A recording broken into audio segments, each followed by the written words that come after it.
So I shoot them my credentials, and I'm going to wait until they get it. And some of these guys, they're difficult with technology. They're like, I don't know how to get text and talk on the phone. I'm like, all right, cool. Put me on speaker, and I'll keep sending them text until they get it. It's really that important because if you think about it, every one of their friends, every one of their kids is telling them, don't give up your information. There's all these scammers. Your phone call probably came up as scam likely. Everybody's telling them, don't give up information. So you got to build that credibility fast.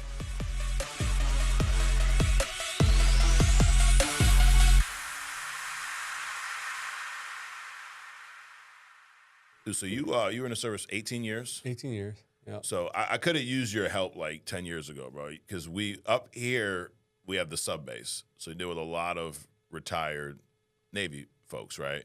And we sold a lot of final expense, especially early on. And I would always get these objections like, I'm covered through the VA, I'm covered through.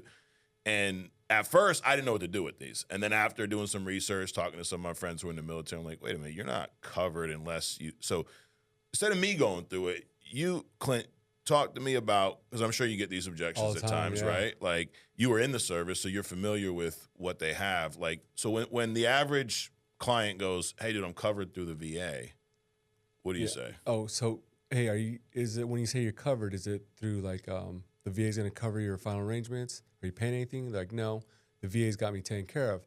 Like, okay, so what that is, I'm a vet myself. What the VA is going to cover is they're going to cover the headstone and plot. Yeah. The rest is up to your loved ones. And that's if you get buried in a national cemetery. Right. If you're somewhere local, dude, that's pretty much on you. The VA is going to give you maybe a G. Okay. Very minimally, right? Which may cover headstone and plot probably. Probably not even that with a G. Yeah, nowadays, true, right? yeah. Maybe so the headstone. Really much, pretty much rest is up to you. Yeah. Right, so like you look at casket, services, transportation, storage of the body, that can add up. You're looking at roughly about $10,000. Right. Right. So you're 9 short. So you're 9 short, right? So I can see what I can do to help you out. Yeah. And yeah. But I mean, most of like that is a misconception. Yeah. They think like, oh, hey, I served for whatever years, they got me covered. Now there are some life insurance policies you can get to them, but you're paying for these. Yeah. Like right. VGLI. Yeah. It's a banded term. Okay. Where it's going to increase every 5 years, and I think it expires at age 75 or age 80. You can look that up on their website. It's going to tell you exactly what they're paying and what the increases are. I've ran into that a bunch of times, but it just gets too expensive where they can't afford it. I kind of like that I look at like it's like work insurance. Yeah. Hey, take it, have it, but you don't own that one either because it's going to end at 75. Be there. Yeah, it's going to be astronomical. Absolutely, the prices are crazy. But hey, when you first got out and they give it to you for $35-$40 a month at that age, have at it. Yeah, dude. keep it. For but sure. Get something of your own. Like a friend of mine sold a policy years ago. She texted me like, I think I need to cancel. So I have work insurance now. I'm like, oh God. Yeah. But so I said, listen, you do what you want, but I would feel bad if I didn't tell you this. Like, you don't own your work insurance. If you leave that job, if you retire, or if they just change their benefit package, it's gone. Then you have no insurance. So if you're good with having no insurance, but let me just you own this one, you don't own that one. Yeah. And it's kind of the same, like, yeah, you're paying on it, but it's a banded policy. And and I think it's 75. Yeah, it's gone. It's gone. Dude, I mean, life expectancy. Yeah. Right? I risk that. I don't want to play that game. Yeah, I don't want to gamble on that, Yeah, dude. not with my family. Nope. Now, what about service-disabled veterans insurance? I'm not super familiar with that one. Not super. What I'm reading here is it only covers up to 10,000. These are people with like injuries, health conditions, whatever. And then it also, here's a stat for you: 15.8 million veterans in the U.S. That's how many there are, and only 9.1 million are insured by Veterans Group Life Insurance. That's less than 60%. Yeah, what you're just talking about. So less than 60% of these veterans are covered. Yeah. So odds are, when you're talking to someone, 6 out of 10 of them are not covered. Yeah, not covered. You know, and even if they have that service, the disability or the service disabled veterans insurance, it only covers up to 10,000. 10K. It's only take you so far. Right. It's just a small part of it, but also remember, they still filled out a form. Yeah, they need more. Right. 100% know they need more. Like, dude, I was that guy early on, Klint, where like, you had insurance and I just walked out like, oh, you're covered? Okay. I remember the first time I called Sean, he lost it. Like, what's wrong with you? I'm like, they said they were covered. I don't need to help them. Like, my job's done already. He's like, they fill out that form when they were covered, right? Yeah. Now, so you've gone through in-home. Now you're purely telesales, right? Telesales, no virtual, just telesales. Just telesales. And you're using predominantly Facebook leads. Facebook leads, just life insurance, general life insurance. Yeah. What is the lead to tell them or say roughly? It just says, probably most of them, like most ads, says like probably high dollar amount for low, like $30, $20, 150,000, whatever it is. It's probably general. Like that's what most ads are saying. Got it. So just give them a range. Hey, you could probably get this, whatever. Fill it out to get some more information. Correct. Doesn't promise them anything. Nothing. But they know it's life insurance. Yeah. And that's the key, because I think you probably luckily have not dealt with a lot of these leads, but back in the day, there was some. Oh yeah. I mean, you probably state saw regulated final expense. Yep. Right. It says Social Security is going to give you $225. Yep. The state has life insurance available up to $35,000. Right. And they're like, I want the free stuff. Yep. Yeah. How many times have you heard that? I just want the free stuff. Yeah. All the time. But never was I mistaken that person needs life insurance. Correct. They 100% know if they don't have life insurance, somebody's screwed. Yeah. Right. Which same thing now. Someone fills out one of these forms online. Doesn't matter what the ad says. Yeah. I don't care. Right. They need life insurance, right? And it's for me to kind of figure out how to connect the dots there. Yeah.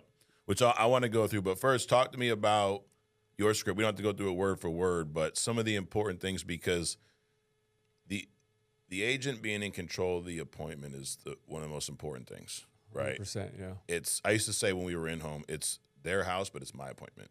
Yep. If the TV's on, I'm going to turn it off. If the wife's sitting on the wrong, I'm going to ask her to move. If she's in the kitchen putting away dishes and he's sitting down, I go take care of it. I'll wait till she sits down. Like, it's my appointment. Yeah, we're in control of the situation. 100%, right? So how are you maintaining that control on the phone now? It's a little different, right? We're not there in person. Yeah. They can't see you. You can't go, hey, Tina, sit down. But how are you establishing that with your script and the things you say early on? So early on, I'm just grabbing their attention on the lead, right? Getting back to you about a request you sent in. And within the first probably minute, I'm shooting them my credentials. Okay. Like, what are you saying? Driver's license, insurance license? Yeah, I send them my so in my phone, I just got I got all my licenses. I got my state license, and then a driver's license and all the carriers. Okay. And so I realized early on, before I was losing people, I started hitting them with a why, like quick. And they're like, well, why is this dude asking me about my daughter? Like, click, right? And so I was like, all right, I got to gain credibility fast. Oh, so you were asking that before you sent them Before I anything. sent Like, who are you leaving this money to? And they're like, dude, who are you? Exactly, okay. Right? And so realizing that, I'd get out my credentials really quick, and it's not just shoot it to them and like, all right, we're moving on to the next thing. Because I used to go through and like, check, all right, that's done, check, done, check. Mm-hmm. I realized once I started slowing everything down, that's when I started leveling up, is because I wanted to make sure they understood exactly who I was and what I could do for them. Yeah. So I shoot them my credentials, and I'm gonna wait until they get it. I'm not moving until they get it. Okay. Like, I'm gonna, like, dude, and some of these guys, they're hard, they're difficult with technology. Right. They're like, I don't know how to get text and talk on the phone. I'm like, all right, cool. Put me on speaker. Yeah. And I'm gonna sit there and drip text on them the whole time. Like, do you get it? Like, no, I'll send them another text. You get it? And I'll keep sending them texts until they get it. Yeah. Because it's really that important. Because if you think about it, everybody they're talking to, every one of their friends, every one of their kids is telling them, don't give up your information. There's all these scammers. Your phone call probably came up as scam likely. Right. Yeah, true. You know what I mean? True. Everybody's telling them, don't give up information. So you got to build that credibility fast. Yeah. And so then I'm going to go through them. I was like, hey, you got my credentials. You can verify me on the Department of Insurance, verify you're working with a licensed professional. You saw all those different carriers I work with. All insurance is state regulated. And so what that means to you is that even if you go directly to the company, you provide the coverage to yourself, the price is going to be the same. Mm-hmm. So there's no change in the rate whatsoever. The rates are fixed. However, each of these different companies, they have their own level of risk. Some will take cancer, another company will take diabetes, and another will take strokes. So my job is just to figure out, based on your health and your age, where do you fall in there? So now I'm overcoming the who are you? Right. I have to shop around, right? You're saying that that expectation, dude. I get to do that for you ahead of time. Right. You know, so I think that's one of the biggest pieces is getting that out there. Absolutely. You don't want to wait to the objections. You want to get those get out. ahead of them, like, because once you say all that, if there's an objection, you're going to get it at that point, right? Yeah. Like maybe, like when you, and I'm sure it doesn't happen often now that you have this process ironed out, but what are some of the things that they may say to try to throw you off at that point? Like ask about price, or I'm not doing anything today. Yeah, at that time they'll say, "Oh, I'm not doing that thing. I'm just shopping around." I was like, "Hey, I get to shop around for you. Yeah. Right? I work with 40 different companies. I'll do that for you." And I just go back into this question. Just move on. Yeah, just move on. I remember hearing that back in the days. Like everything's as big as you make it. Correct. Whatever they say to you, just acknowledge it and just keep it moving. But if I sit in that space and kind of try to argue, dude, I'm losing. Right. Oh, dude, I've been there. Especially when you're at home and you're like, I'm in the house. I got him here. I can get him. And we're going back and forth. And I'm like, oh, man, it's been like an hour and a half. I missed my next appointment. There's no shot here. I should have just packed it up and left, you know. But I do think a lot of times new agents set themselves up for failure by not getting those objections out in first, front. Right? There's this bad mentality with new people in sales where they think I have to be really good at rebuttals and overcoming objections. And no, you got to be good at removing those before they even happen. Yeah. And that there is a risk of when you do that, it's like, give it to me head on. Yeah. Right? Like then you're asked, but I'd rather get that out in the first few minutes. For sure. Like how long have you talked to them before you get to that point? Probably like 30 seconds. Yeah. 30 seconds. So early on in the call. Yeah. Quick. Because I don't want to waste 35 minutes on a phone call to just get I just want to think about it. Yeah. When I could have got that out in the first 30 seconds, overcame it, moved past it, now we're helping the family. Yeah. So the other thing you said is the why, right? Yeah. You find your clients why, which 100%. Where do you do that in your appointment? Right after I tell them, right, after we go through their credentials and how I can shop for them. Yeah. And then I'll be like, all right, I'm going to spend some few minutes just trying to figure out, I'm going to ask. And so one of my favorite lines is like, I just started implementing probably like 6 months ago, was I'm going to ask you some difficult questions. That way I can package together some plans that just suit your needs. Because so now when I start asking them the crazy stuff, like, why are you asking me? Right? I've already told them what I'm going to do. Yeah. And then so I'll go into, so most of my clients are looking to cover burial, cover cremation, or protect a mortgage, replace income. Which one was it for you? They may say all of them. Yeah. But that's a surface level bullshit answer. I can't take it. Right? Yes, you don't just move past it, right? What do you do at that point? Okay, perfect. I hear that a lot. So a lot of my clients, they're worried about burdening their loved ones with the cost of burial. They know their loved ones can't afford it. They know that if they're to pass away, they're going to lose the home, you know, or they're the majority of the income. Which one was it for you? I'm going to go back to it. And then they're going to tell me whatever it is. And then I'm going to break it down a little bit more. Okay. And the reason why I break it down, right, is when you have a client that's like, I want $100,000. You're 79 years old. Right. Right? Okay, buddy. You've got, you know, CHF, or you've got like COPD, whatever it is, right? That we can't meet them there. Right. So the way now it's to put kind of a dollar amount that's going to help their family is really what I'm trying to figure out. Got it. What's the rock bottom that's really going to help out their family? Yeah. Right? So if they're like, oh, I want to cover my final arrangements. Okay. When you say final arrangements, are you referring to burial or cremation? Oh, I want to be buried. Okay. Now, have you had to bury anybody recently? They're going to tell me yes or no, and they're going to tell me what it's like. You'll see a lot of new agents, they're like, okay, you're going to be buried. All right, and then go on to the next piece. And this stuff, these questions used to make me super uncomfortable asking them. Really? Yeah. Why? Yeah, because they're uncomfortable questions, dude. They are, yeah. You know? And they used to make me uncomfortable asking them. So would you just like speed by them back then? I would, yeah. Back in the day, I would, but I realized how important they are. Yeah. And you have to get uncomfortable to grow here. You really do. Like, absolutely. And over time, it gets easier and easier, but you just got to do it. Yeah. Because I remember when I used to hear these kind of questions, like, dude, I can't answer that. I can't answer that shit. Yeah. There's no way. And I love, like, you get a lot with male clients too. Like, I don't like talking about death. I'm like, Bro, we're in the wrong appointment for that because you filled out a life, but it is uncomfortable. Yeah. Like when I first started, just pulling out the application and assuming the sale was a big part of our training, right? Because we're in home, and like I was telling you on True Talk, like I would wait for permission, right? Yeah. So I'd close like, dude, maybe 50% early on. This is like my first couple months, and then I remember Sean called me. It was a Sunday night. We're running appointments. And he's like, yo, I got an extra appointment. Do you want it? And I'm like, sure, right? So I go pick it up. And now, if you know Sean, if you've not met Sean, he's a salesman, bro. He's like, dude, it's a complete laydown. Couple in their 30s, this and that. Like he said, and now looking at the lead, it was like, dude, if I was doing a presentation and I wanted to show you a mortgage protection lead to get you interested in our business, this is the one I'm going to show you.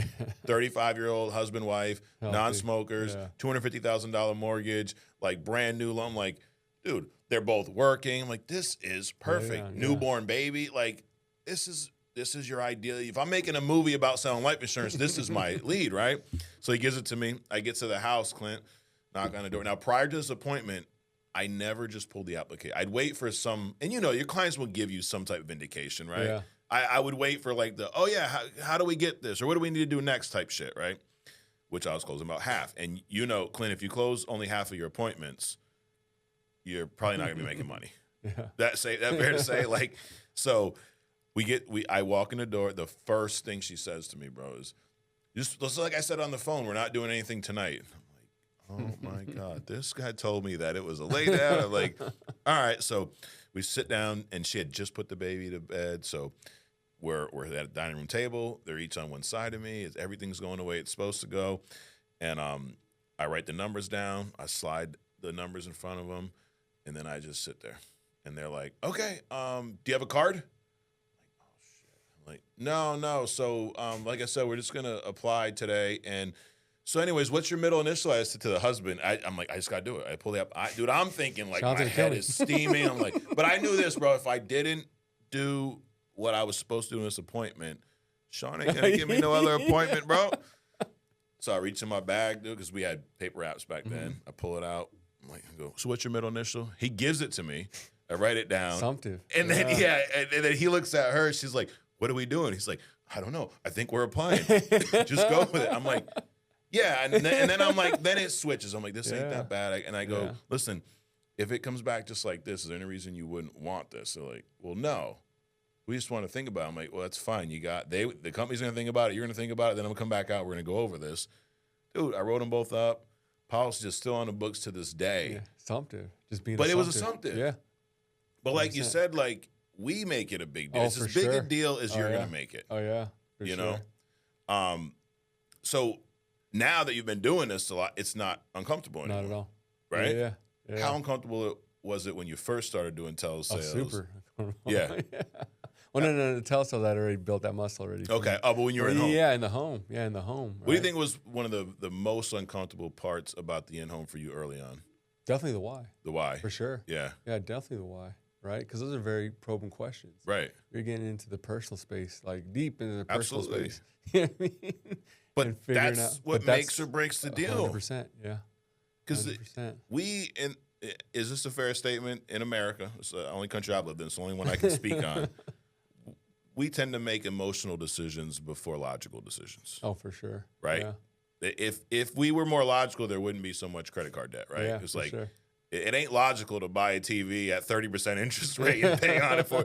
But shit, dude, that 4K, swim it away, you know. But life insurance is an emotional decision too. 100%, yeah. So you got to dig in there. You Absolutely. figure out why they need it. Because logically, it makes sense, but you got to bring them back. Because any client that filled out a form, a lead, something online, call, whatever they did, there's an emotional trigger that made that happen. Oh, for sure. Like you asked your clients, have you buried someone recently? Yeah. So I ask them, and then I'll go into I'll let them tell me what that experience was. Yeah. And let them go into that. Because now they're selling themselves on why they need it. Right. Right? And then I'm asking them about it, and they're going to tell me their experience. I'll ask them, how much did it cost? How much did that run? Did they have coverage? Yeah. Whether they did or if they did, right? I'm sure it was a huge relief knowing that it was covered, right? If they didn't, they're going to tell me what that experience was and how difficult it was. Right. What does it look like? They're going to relive it. And then I'm going to ask them, now financially, what would that look like for your daughter if she had to come out of pocket? Right. $15,000. Where does she live? Right? Sit in that why, and they're going to tell you, oh yeah, she couldn't do it. Yeah. It's devastating for her. Got you.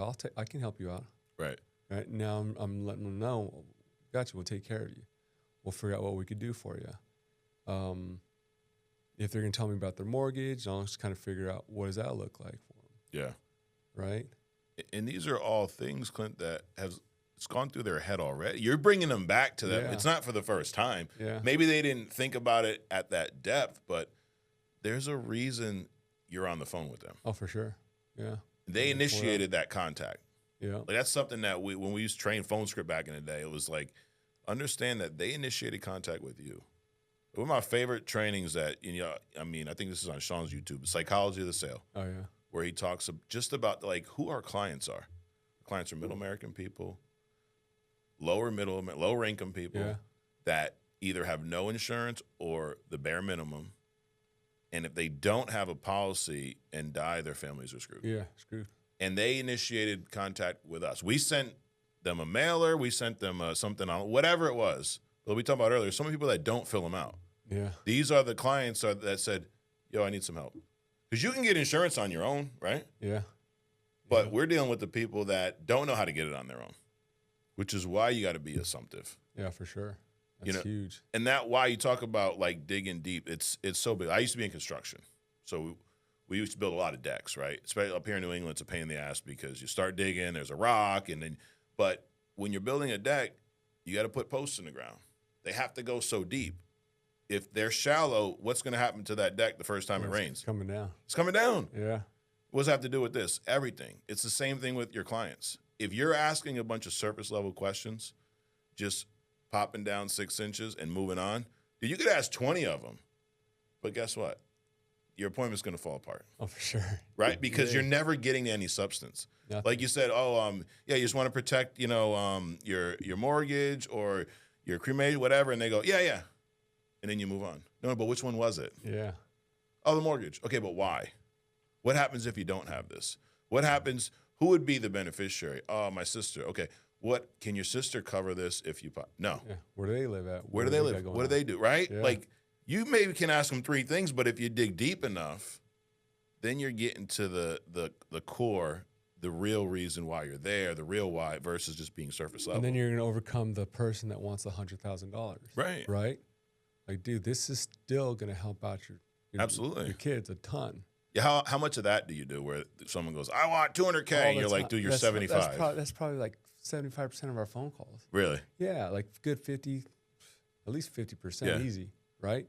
So that's not an uncommon objection that you have to overcome, but I'm slowly chipping away at it throughout the conversation, right? Reminding them that that's going to help out, right? I'm not going to upfront tell them a lot of times just because nobody wants to hear no. Correct. But I'm going to build value in that policy that I'm showing them. Yeah.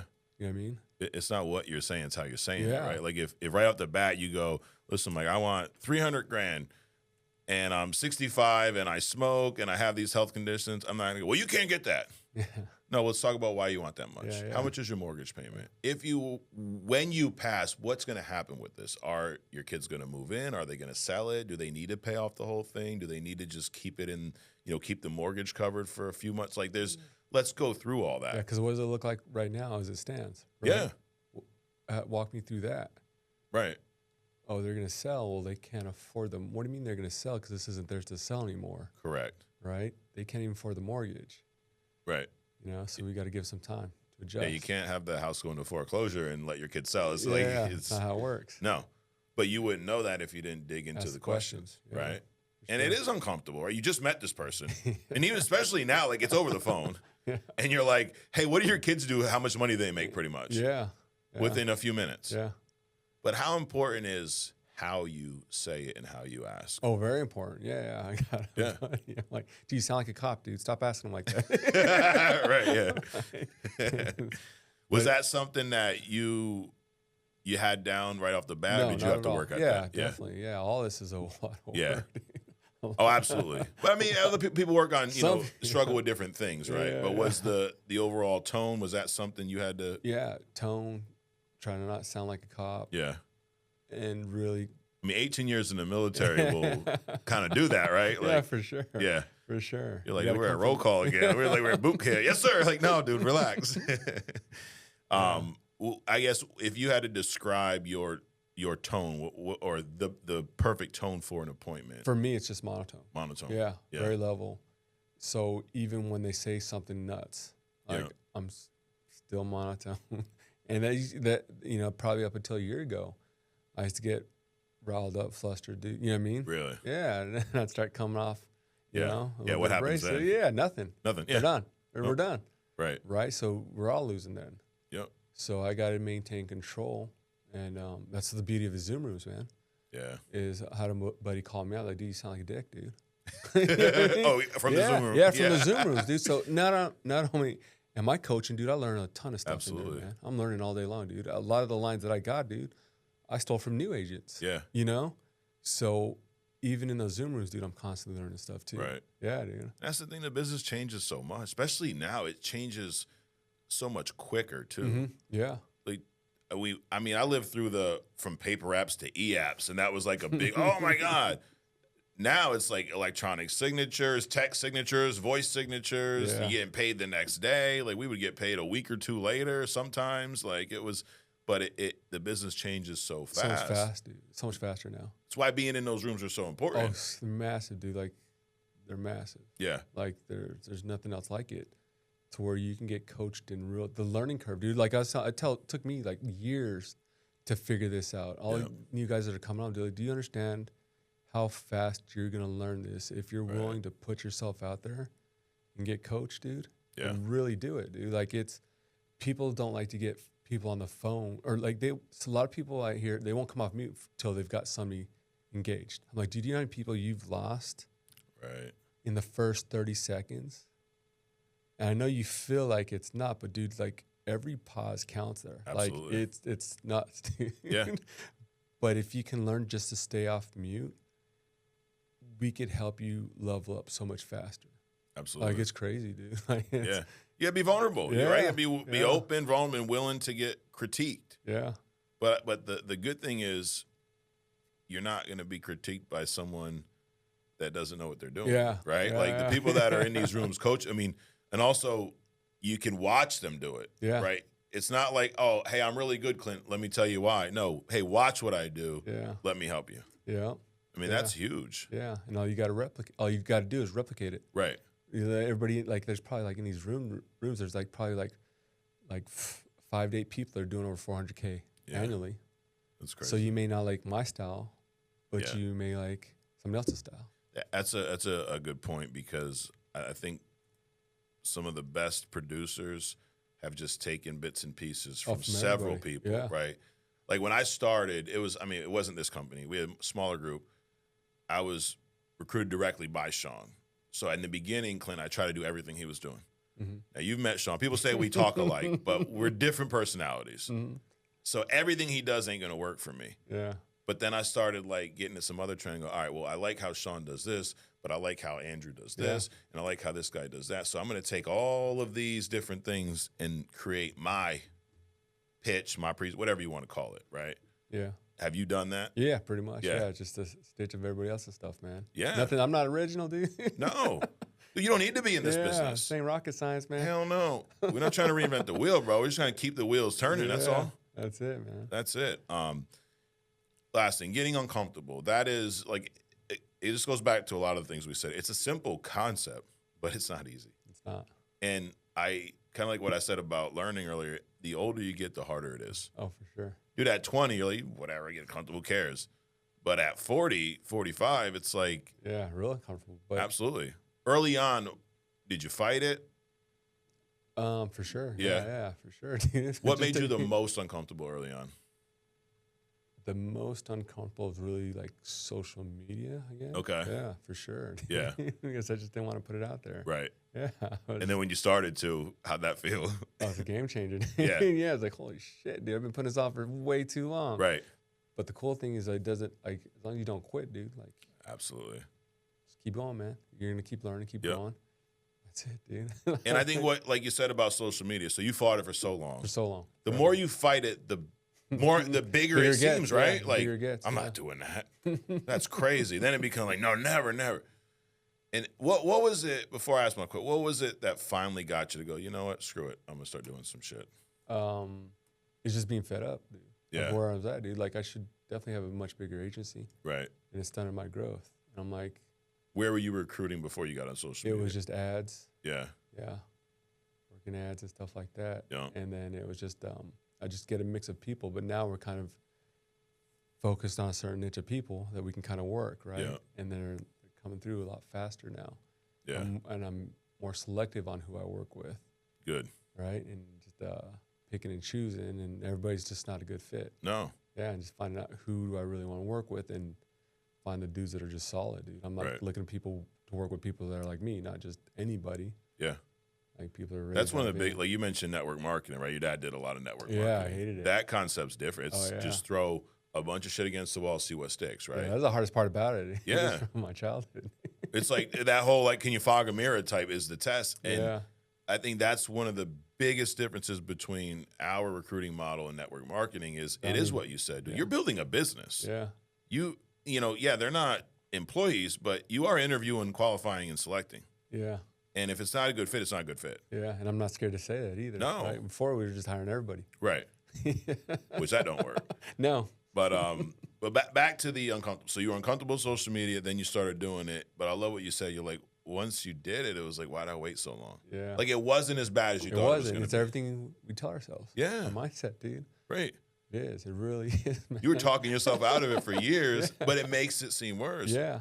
But in this business, especially like, you know, if you've gone through some shit growing up, which a lot of us have, dude, this is nothing. It is. Like, it isn't. Oh, I talked to somebody about that. Ooh, look at me. Like, dude, I grew up around alcoholics, drug addicts, people trying to commit, like, around some real shit. Yeah. This is like, it's like talk to a guy who's old who wanted life insurance about his why. Ooh, look at me. Like, seriously. Yeah. So people are like, we're working so hard.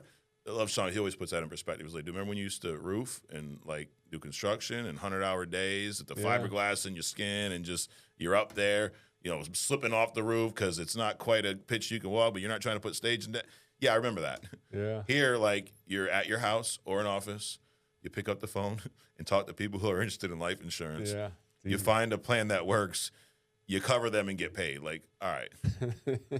Now, it's a grind. I'll say that. It is. But, it is like, a grind. I mean, you were in the Navy. Hard work, right? Yeah. You were an airplane mechanic. Yeah. That's a lot of hard work, man. Long days. Yeah. Ball busts. Stuff, man. Yeah. I mean, like, it ain't like changing spark plugs on your Honda Civic, bro. This is like big machine shit. Lifting tires like four times the size of you. Yeah. Yeah. Like, that was hard work. Yeah. For sure. This is like, it's a grind, but when you think about what we do, it's Nada.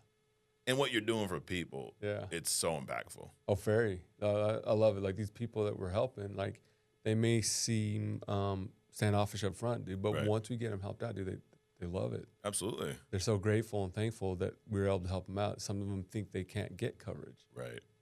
They've been declined a few times, you know? And how many times have you heard that? You can't get me coverage. Yeah, all the time. Yeah. All the time. And how great does it feel when you're like, dude, you got a policy? It is. It's pretty awesome, man. Yeah. It's some of the best. Yeah. I love it, dude. Absolutely. I do love it. I talk a lot of trash, but like really, because I got to go in the home like for the first time in like years, dude. Yeah. And just getting to sit down with the clients. Dude, I love it, dude. They you really, went back in the home? No, just once, because she's Just like, once? she wanted me to come to the house. Okay. I'm like, I could do this over the phone. And she was like, it's funny how opposite, because back in the day, you're like, I have to come out. Yeah. So you went out. When was this? Just like last week, man. Yeah. There's an old client that she was looking for more coverage, but I got to sit down with her. She made me coffee. It was just cool being in the house, you know, because you forget over the phone, right, what we the impact that we have with our clients. Right. Because it's easy for it to become almost transactional when you're not seeing them, where it's just like on to the next one. Yeah. Yeah. It really is, man. It's like, man, I gotta miss this, but right. I mean, you could always go back once. Yeah, I don't know. I don't know. But no, it is. People always ask me like, what do you miss selling life insurance? Like, yes and no. Yeah. Yes. The part that I miss, like, if you could just drop me into the house, like when they invent teleportation, and I'm back. I'm telling you, just teleport me right in the house. But I miss that part, sitting down, because I mean, you run in whatever 10, 15, 20, 30 appointments a week. Yeah. You come across, let's say, 20 people you've never met before in your life. You get to know them a little bit. Yeah. You protect a lot of them, and then they call you back, and maybe you develop relationships with some of these people. Yeah, for sure. And it is rewarding knowing that every time you do that, not only are you making money, getting paid, taking care of your family, but you're taking care of theirs, dude. Yeah. Like that's, you talking about like your dad with the network marketing. A lot of people, there's all kinds of network marketing, businesses, whatever. And I wouldn't knock anyone doing that, but my thing is, if I'm selling you a set of knives or a vacuum or some Tupperware, whatever, if I don't sell that to you, it doesn't really impact your life, right? Like you didn't buy the Tupperware, okay? Or you didn't buy the new juice that's going to make your hair grow back or make you lose 10, whatever the hell. But if I don't do my job here, I could screw your family up. Oh, for sure. Yeah. Which is why it goes back to what you're talking about with recruiting, why you want to recruit the right people. Yeah, for sure. Because you could do some damage to people if you don't do this business properly. Yeah. Yeah. And it is rewarding for the right person. No, for sure. I love it. So I do miss that part. But, I mean, it's crazy, too, like you said, getting into this business now, how simple it is and just how efficient it's become. Oh, yeah. It's crazy, dude. Like it took you, over a year to get good? Yeah, like telesales or like, at least. Yeah, at least. Like the learning curve for you was what, year and a half? Yeah, year and a half for sure. Yeah. Dude, I can get dudes like really, dude, I got a buddy, dude. He's doing like 40K. How long has he been there? 5 months. That's crazy. Yeah. Last 2 months, he's done over 40K. Yeah. So it's awesome. He's like, dude, I'm just following the process. Right. Dude. And you're looking back like, I wish I had what you had when I started. But hey, how you lived through it. Exactly. Right? Yeah, dude, I wouldn't change it, man. Right. It's experiences that I'll never get. Absolutely. Absolutely. Doing it now. So. Oh, this is awesome, dude. I appreciate you coming up. Oh, my pleasure, man. Yeah, it was fun. Brother. Keep kicking ass, dude. And I'll see you. I'll see you in February. Yeah. Getting the Hall of Fame one more time. Yep. 6 times in a row. 6 times. You're getting up there, dude. I would have checked what the record is, but Jack's pretty. I think Jack might have maybe 6 already. I think so. I don't think his were I think he missed a year in between. But we're gonna pull the numbers and find out because we're getting to that point, dude. We're getting. I mean, Steve obviously hit it every year, but I think you may have been here as long as he was. So. Yeah, probably. Yep. So, anyways, congrats, dude. Congrats on Cancun. Yeah. Thanks for coming up, guys. Thanks for checking us out. Dude. Subscribe. Drop some questions in the comments. And you know where to find us every week right here on The Next Level. We'll see you next week.